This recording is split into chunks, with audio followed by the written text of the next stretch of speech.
GAFA TV, tu canal online, presenta pensamiento crítico, pluralidad de voces, miradas, oídos y verdades desde la cotidianidad, la academia, la política, la economía, la sociedad y la cultura para construir conceptos y propuestas transversales e incluyentes. Sean bienvenidos a Pensamiento Crítico.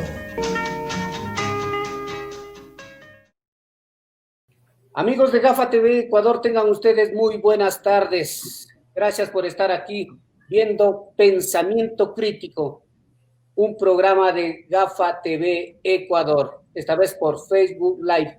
Nos pueden seguir en Facebook, Twitter, Instagram, YouTube y nuestro canal online www.gafatv.com. Esta tarde nos acompaña Rosalía Gómez y Giovanni Villegas. Ellos son periodistas, fotógrafos y gestores culturales.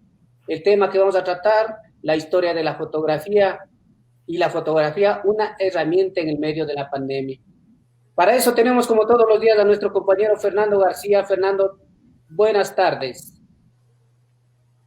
Hola Galo, buenas tardes a los amigos que nos siguen en Ecuador y en el mundo a través de esta plataforma digital de GAFA TV Ecuador. Este fin de semana, viernes e inicio de feriado en nuestro país en medio de la pandemia. Vamos a hablar de un tema que se sale de la pandemia, pero tiene que ver también con la pandemia, porque todos estamos inmiscuidos y vamos a hacer, no sé si en lo posterior, imagen y foto de la pandemia. Vamos a hablar justamente de fotografía.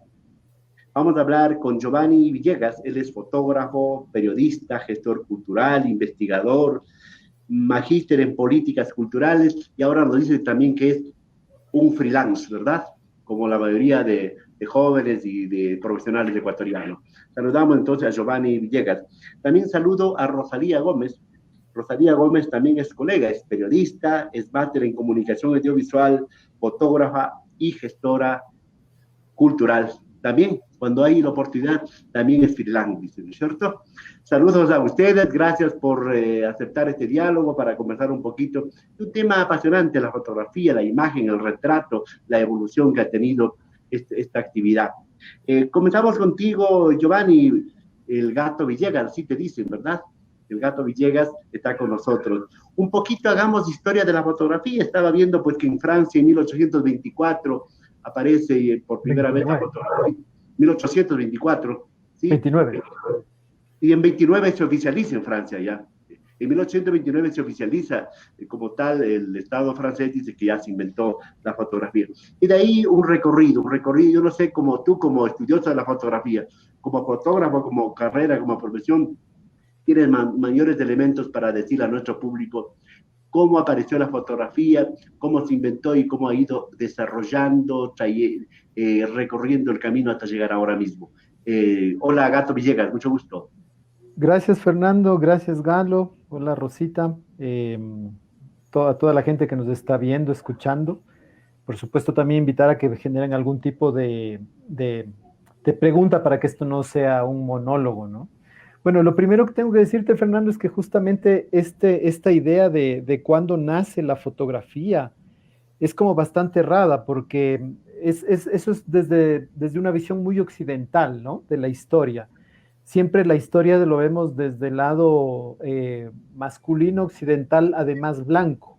Entonces, estos contextos lo que nos hacen es desechar muchísimas otras informaciones que incluso nos permitirían, si vamos por esos caminos, entender mucho más ampliamente el mundo de la imagen, ¿no? Entonces, hay datos del siglo V antes de Cristo, donde incluso propiamente ya se hablaba de fotografía y se utilizaba procesos que ahora lo entendemos como fotográfico, ¿no? Entonces, haciendo una gran historia, digamos, porque si no deberíamos hacer un canal exclusivo solo de esto. Podríamos dividir las etapas de la fotografía en tres. La primera, una instancia que tiene que ver mucho con lo químico, es decir, la fotografía fotoquímica, donde se utilizan incluso pigmentos vegetales para conseguir imágenes, tanto fijas como imágenes endebles, ¿no? La obsesión del hombre siempre fue capturar sus imágenes de alguna forma, Y esto podríamos incluso ponerlo desde la pintura rupestre. Entonces, esto nos pone incluso desde antes de los tiempos occidentales modernos racionales, ¿no? Entonces, eso es lo primero que quería situar. Toda esta etapa tuvo muchísimas formas de experimentación y justamente el experimento de Daguerre, que es la fecha de nacimiento oficial de la fotografía, fue uno de los intentos que está vinculado entre la ciencia y el negocio, ¿sí? Es decir, a Daguerre, que pues evidentemente hay que agradecerle un montón de cosas, pero básicamente su intención estaba en el tema de patentar una forma de tener imágenes que sea exclusiva y manejada, y Francia lo pone como un gran regalo al servicio de la ciencia. ¿Por qué es esto tan importante? Pues porque en ese momento era la explosión del positivismo, era finales del XIX, principios del siglo XX, donde la ciencia desestima muchas otras formas de conocimiento y de entendimiento y directamente desecha otras, ¿no? Entonces esto resulta ser problemático. Luego la fotografía tiene una transición hacia ya los procesos digitales, ¿sí? Entonces desaparece, bueno, no desaparece, se desusa, se desacelera el uso de los ya por ejemplo, de la película fotográfica, y en el mismo proceso digital podríamos tener dos divisiones. Cuando comienza a reemplazarse las cámaras de rollo específicamente para los medios que son mucho más inmediatos como el fotoperiodismo, ¿no? Hay que subrayar fuertemente eso. Y luego a la misma fotografía digital comienzan a aparecer dispositivos móviles como los smartphones o las tablas, etcétera. Ahora las cámaras de 360, las cámaras de seguridad, las cámaras inmersivas, Google Cam, ¿no? Esta cámara robotizada que comienza a registrar el mundo con un algoritmo específicamente.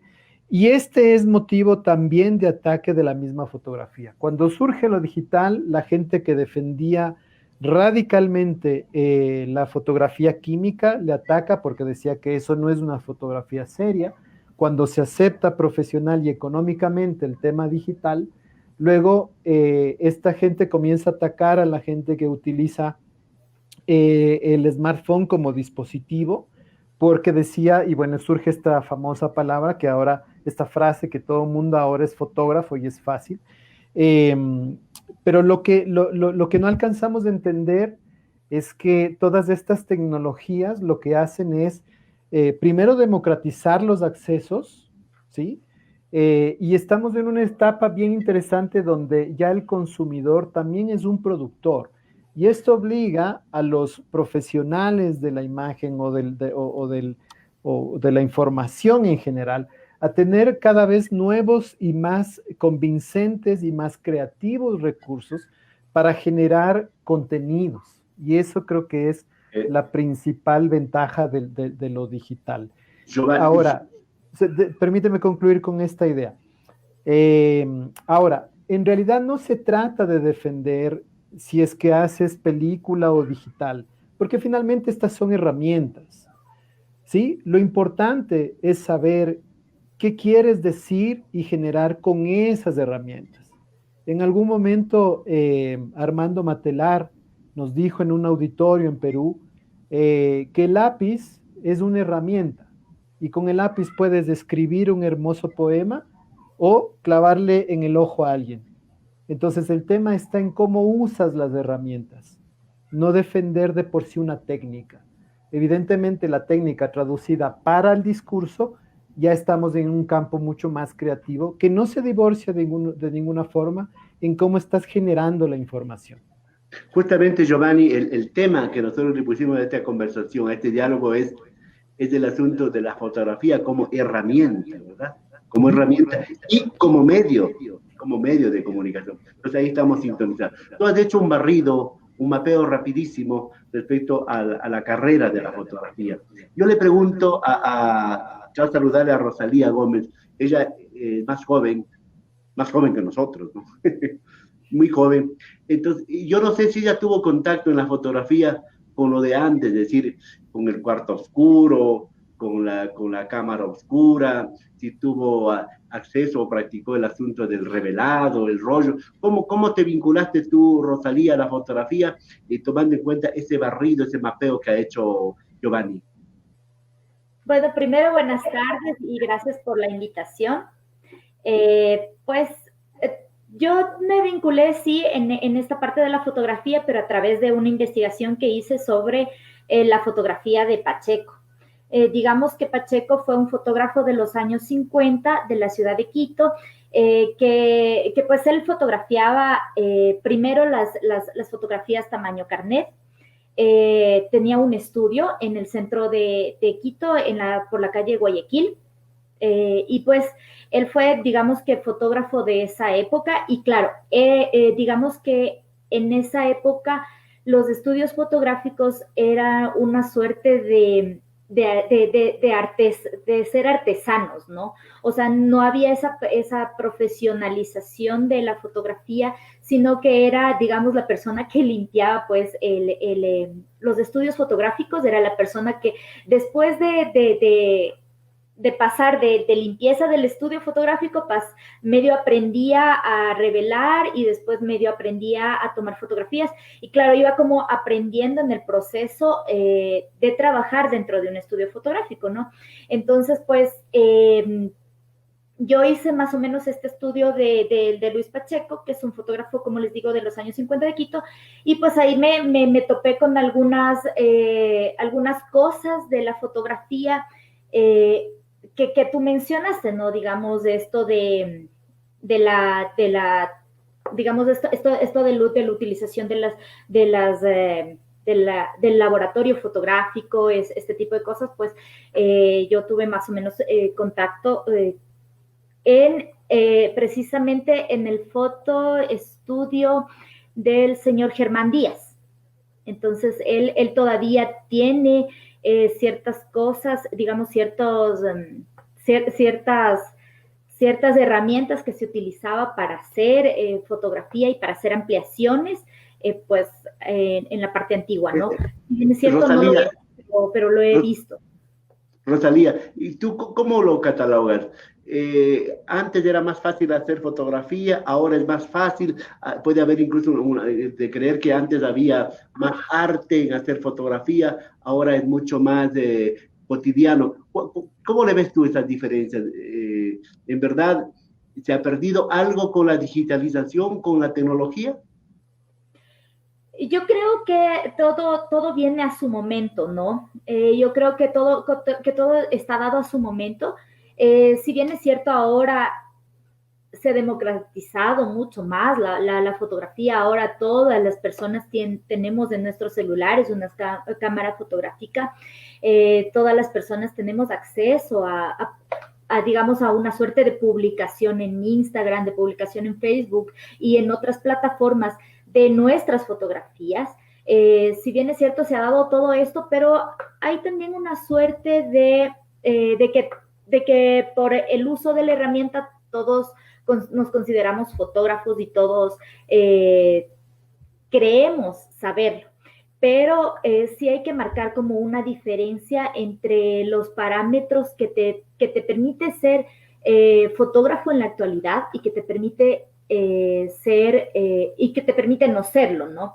Entonces, dentro de eso está, pues, tener un objetivo con la fotografía. No solo es utilizar la herramienta, no solo es utilizar la cámara, como ya lo dijo el gato, pues tener un objetivo, qué es lo que yo quiero transmitir y qué es lo que yo quiero contar, que eso es, digamos, es lo importante.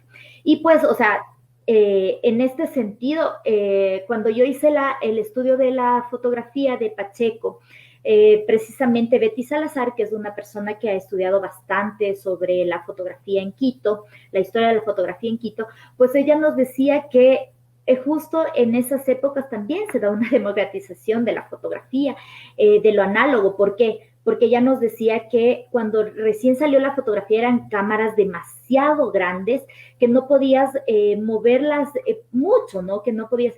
Y pues después de eso empiezan como a aparecer digamos, herramientas más pequeñas, más manipulables, más movibles, pues, y también se da como una democratización. Entonces, no es solo actual la democratización de la fotografía, sino que también se da como a lo largo de la historia, pero claro, como te digo, dependiendo del proceso y de la tecnología, cómo va avanzando, ¿no? Muy bien, vamos con el Gato Villegas.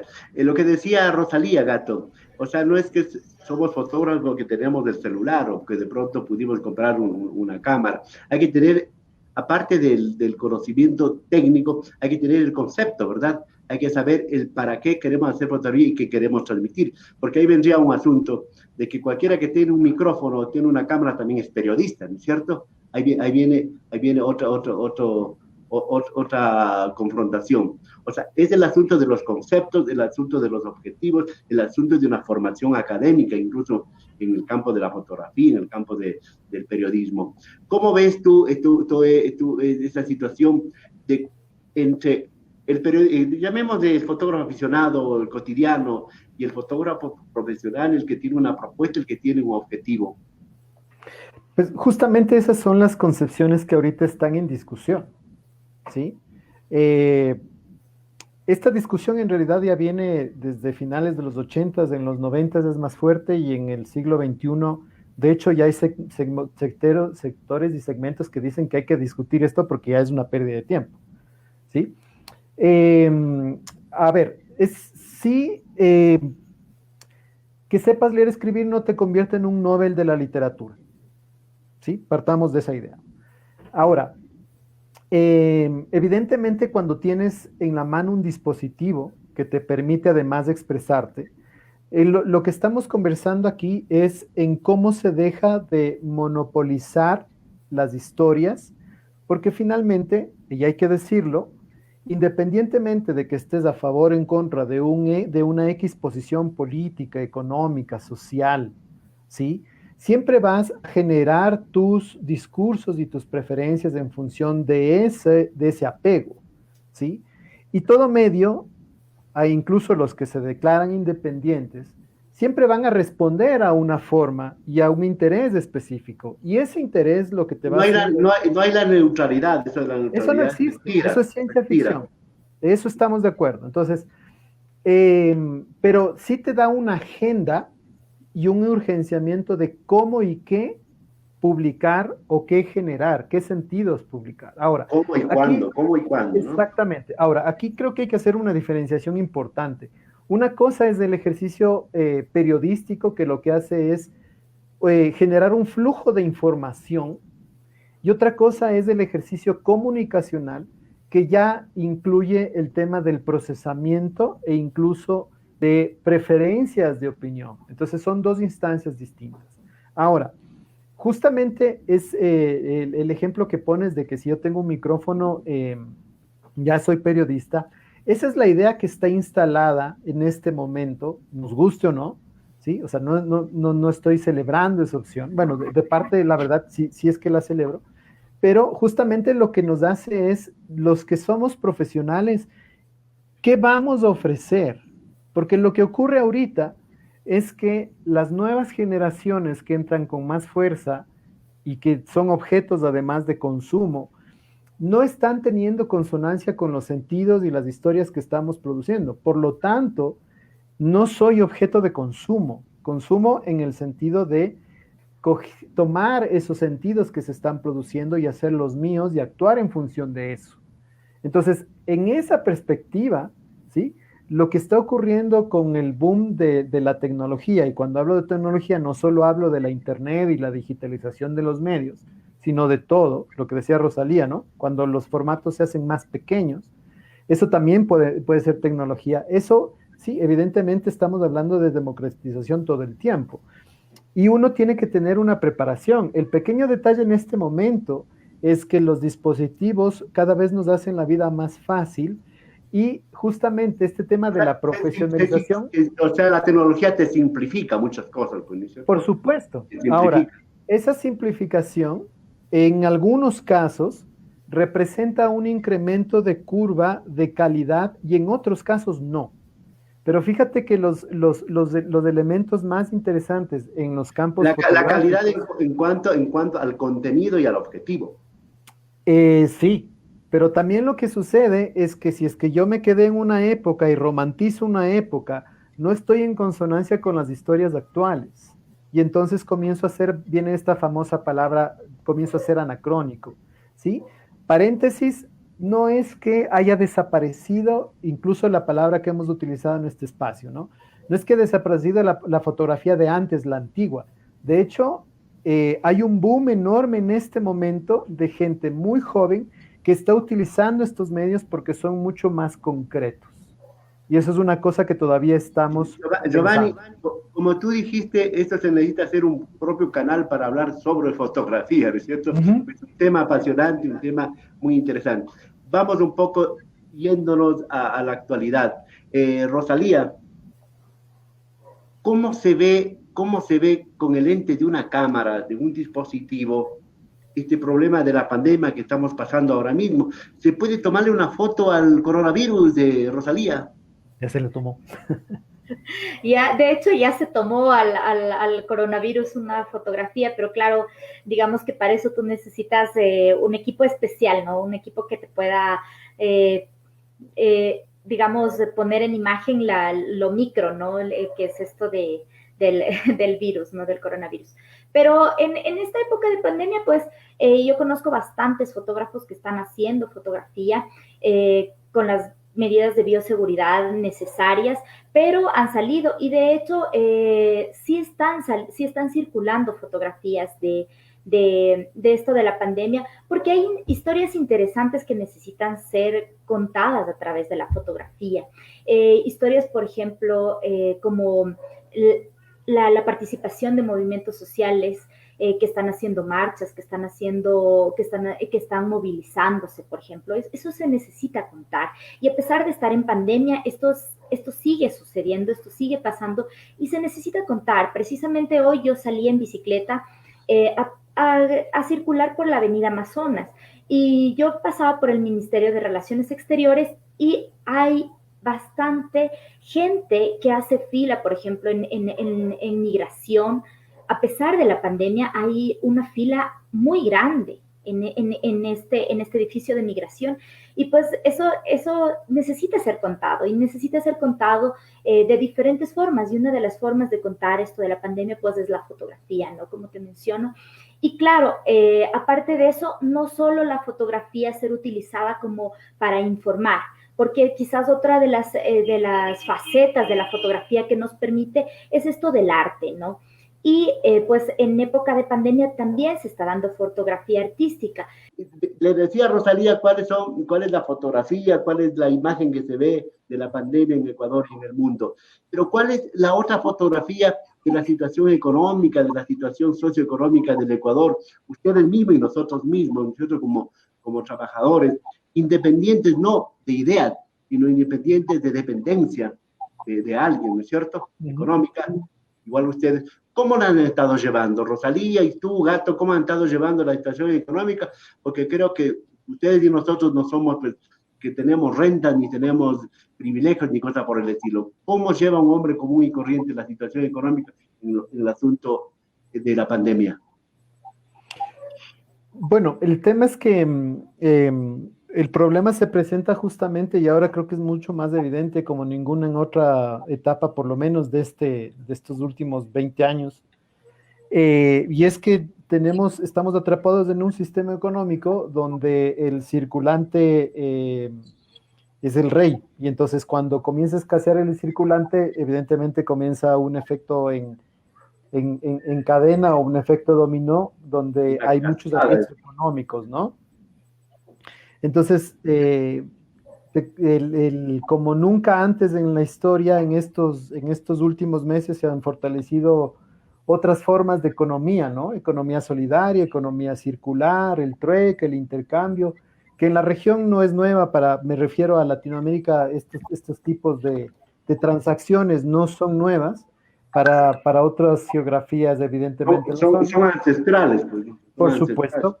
Y entonces esto es lo que se ha fortalecido. Y bueno, yo en este sistema, digamos, económico, por ponerle un nombre rápido, ya me vengo desarrollando desde algunos años atrás, ¿no? Yo tengo algunas cosas en casa que he conseguido a través de intercambios, ¿no? Por ponerte un ejemplo, el horno donde yo horneo mi pan con más frecuencia durante la pandemia, lo conseguí con un intercambio con una amiga hace ya más de un año, donde yo tenía un monitor que no estaba usando y ella tenía su horno que no estaba usando, intercambiamos, ¿sí? Y por ponerte un ejemplo rápido, en realidad muchas cosas en casa la hemos conseguido así. Y eso me ha permitido una forma de subsistencia. Evidentemente, ya hay otras cosas de las que tienes que acceder, como pagos de servicios bancarios, etcétera, donde hay un problema real, ¿no? Entonces, bueno, por suerte, para mi suerte, y esto va a sonar muy egoísta, evidentemente, frente a la realidad de otros compañeros, yo no solo me muevo en un campo fotográfico, sino tengo 4 o hasta 5 campos fotográficos que están atravesados por el tema de servicios, docencia, asesorías y etcétera. Y esos otros servicios, tengo un laboratorio fotográfico, mira, mira tú, y el laboratorio ha tenido un movimiento interesante, ¿sí? Entonces, esos otros aspectos me han permitido tener la liquidez necesaria para afrontar gastos de servicios y cierto tipo de comida, insistiendo que muchas de las cosas la consigo por intercambios y trueques, no solo desde ahorita. Giovanni, es una buena fórmula tu abanico, porque tienes un abanico, ¿no es cierto?, de posibilidades y buena cosa. Lamentablemente, creo que un buen número de jóvenes, de profesionales o no profesionales, están pasando por serios aprietos. Y los trabajadores TICLAN, los medios de comunicación, los medios audiovisuales como nosotros, ¿no es cierto? Nosotros no tenemos la posibilidad de movernos porque dependemos de ciertos, de publicidad, el rato está muerto. ¿Tú cómo has subsistido, mi querida Rosalía? Bueno, pues yo me he dedicado como a otras actividades. Yo creo que sí es una complicación esto de tratar de subsistir en este momento. Es súper complejo el tratar de subsistir, pero sin embargo hay otras cosas que son más gratificantes, que son más apremiantes y que pues se las realiza en este tiempo de pandemia, pues. Y quizás entre esas cosas uno puede encontrar alguna alternativa para poder vender, para poder truequear, para poder hacer ese tipo de cosas que ya nos hablaba el gato. Y pues yo realmente tejo muñecos, tejo zapatos, tejo muchas cosas a mano, a crochet, pues, y he estado como que un poco vendiendo ese producto, y pues ahí las amistades, la familia, pues colaborando siempre, ¿no? Rosalí, todo lo que haces, me imagino que tomas fotografía para tener ahí guardadito y luego... Todo lo que hago, tomo fotografía, pues aquí les puedo mostrar uno de... Muy bien. Vayamos avanzando, Gato Villegas. Cuéntanos del proyecto que ustedes tienen en mente, este proyecto que lo llaman Lumínica. ¿En qué consiste? ¿De qué se trata?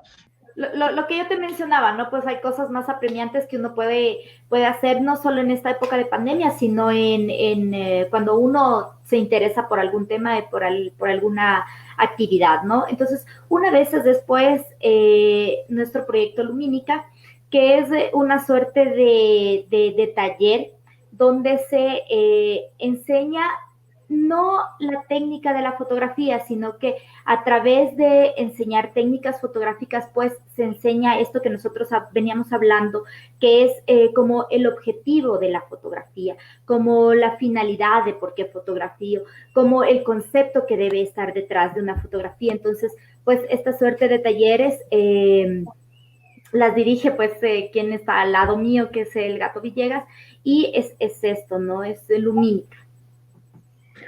Gato, ¿cuál es el objetivo puntualizando y hacia quién va dirigido y cómo intervenir, cómo participar en tu proyecto? Bueno, Lumínica precisamente es un espacio que tiene como objetivo abandonar la discusión de la técnica para comenzar a hablar sobre temas específicos de qué cuento, cómo cuento y cuándo cuento, ¿sí? Es decir, ¿Y para quién? Evidentemente. Siempre partimos de una cuestión mucho más subjetiva, es decir, de una cuestión bien simple. Yo vengo de una formación muy clásica del documental, del documentalismo fotográfico, incluso blanco y negro. Algunos docentes míos me dijeron que el blanco y negro está peleado con con el color, por ejemplo, ¿sí? Y entonces, estas muchas ideas que a lo largo del ejercicio profesional fui viendo después con mucha desconfianza. Y evidentemente la fotografía tiene un componente técnico que tiene que ser subsanado, pero lo que ocurre muchas veces es que tenemos muchísima técnica, pero no tenemos ni historia, ni vinculación, ni objetivo, ni nada. Entonces, Lumínica es un espacio, como decía Rosita, que intenta trabajar con la técnica en un segundo plano para en la marcha del desarrollo de proyectos y microproyectos, subsanarlos, pero básicamente queremos contar. Ahora, el cuento, justamente en consonancia con lo que está ocurriendo ahora, no solo es con la imagen, sino con el diálogo que tiene la imagen con sus otros recursos, que es el texto, la misma imagen, la imagen en movimiento, el audio y un montón de cosas más de recursos que sí tienen que ver mucho con la tecnología, que no es exclusivo, sino que también, por ejemplo, uno de los talleristas, el Dalton, que viene mucho más desde del campo de las artes visuales, lo que está haciendo es una intervención de sus fotos a manera de fotoilustración. ¿Sí? Entonces, el proceso está abierto a todas las personas que tengan este interés específico, es decir, este no es un curso que te enseña a manejar herramientas de manipulación, por ejemplo, que son los más taquilleros, ¿sí? Sino que este es un curso para comenzar a indagar en qué queremos decir en función de una urgencia primero individual, también objetando esta idea de que el documental tiene que estar hacia afuera y hacia el otro y hacia lo empobrecido y a los temas peores, como los que peor están pasando en la pandemia, por ejemplo. No porque no sean temas importantes, sino que para estudiar cómo cuentas de eso de una forma más humana, más respetuosa y más ética también, ¿sí? Porque el mundo de mucho fotoperiodismo está basado en ideas devastadoras, donde finalmente te ponen el mundo así, en blanco y negro, no hay solución, no hay final, llegó el fin del mundo, suenan las trompetas del apocalipsis y nos vamos a morir todos, pero no se ven soluciones. También este es un proceso que apunta a buscar una solución, además que sea propositiva, desde un lado que pueda ser eficaz, real, respetando la diferencia del otro. Por lo tanto, también me fotografío al interior, comprendo la incomodidad que implica registrarme para luego comenzar a registrar hacia afuera. Sí, justamente les iba a decir que es propositiva y dándole contenido a la tecnología, ¿no es cierto? Porque a veces la tecnología vacía de contenido y ahí viene un problema. La fotografía tiene su propio lenguaje, a eso le agregan un poco un lenguaje oral, un lenguaje escrito. ¿Cómo pueden acercarse para terminar, Rosalía? Y muchas gracias por la presencia de ustedes. ¿Cómo pueden acercarse a este proyecto la gente que tenga interés? Bueno, nosotros estamos en bsfoto.net, pueden ubicarnos ahí.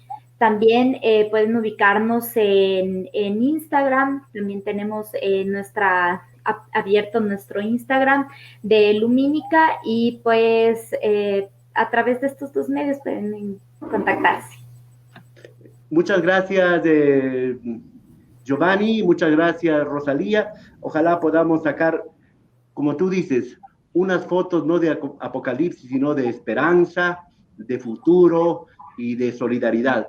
Que esas sean las fotos del futuro, esas sean las fotos que penetren en nuestros corazones, en nuestras almas, porque queremos construir un nuevo mundo, teniendo como protagonista no solo al hombre, sino a la naturaleza, porque ella es nuestra madre.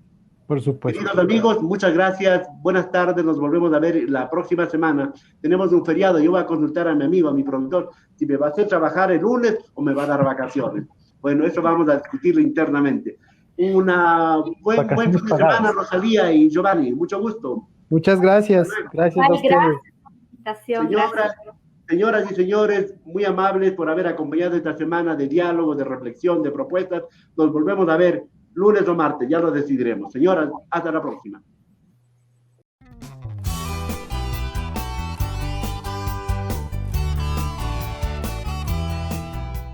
Somos Gafa TV Online, desde Quito, Ecuador, para todo el mundo.